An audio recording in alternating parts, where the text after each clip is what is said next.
അപ്പോൾ അവരുടെ അയൽപക്കത്ത്, തൊട്ട അയൽപക്കത്തൊരു യുവാവ് ഇന്ന് രാവിലെ ആകസ്മികമായി ഹൃദയാഘാതം മൂലം മരണമടഞ്ഞതുകൊണ്ട് അവർക്ക് വരാൻ പറ്റില്ല എന്നറിയിച്ചിട്ടുണ്ട്. തൊട്ടടുത്ത വീടാണ്, ചെറിയ പ്രായമാണ്, അതുകൊണ്ട് വരാൻ പറ്റില്ല എന്നറിയിക്കുകയുണ്ടായത്. അതുകൊണ്ടാണ് റോസ ടീച്ചറുടെ കർത്തവ്യം കൂടെ പഞ്ചായത്ത് പ്രസിഡന്റ് എന്ന നിലയിൽ ഞാൻ ഏറ്റെടുക്കേണ്ടി വന്നിട്ടുള്ളത്.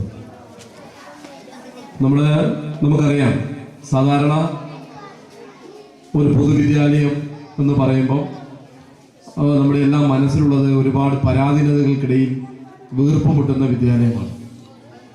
മങ്ങാട്ടണം ഗ്രാമപഞ്ചായത്തിനെ സംബന്ധിച്ചിടത്തോളം നമ്മുടെ ഗ്രാമപഞ്ചായത്തിലെ ഏക ഗവൺമെൻറ് LP സ്കൂൾ എന്ന് പറയുന്നത് ഈ സ്കൂളാണ്.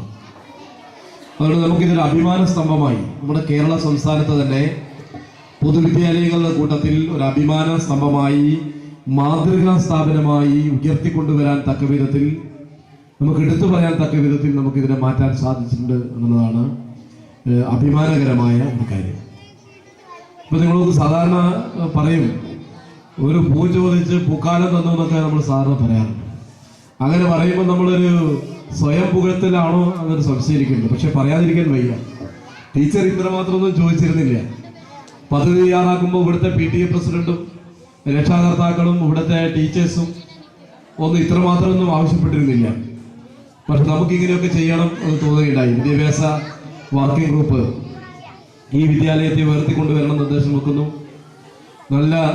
കഴിഞ്ഞ ഭരണസമിതിയുടെ കാലത്ത് നല്ല അത്യാധുനിക സൗകര്യങ്ങളുള്ള ഒരു കെട്ടിടം എടുക്കുന്നു.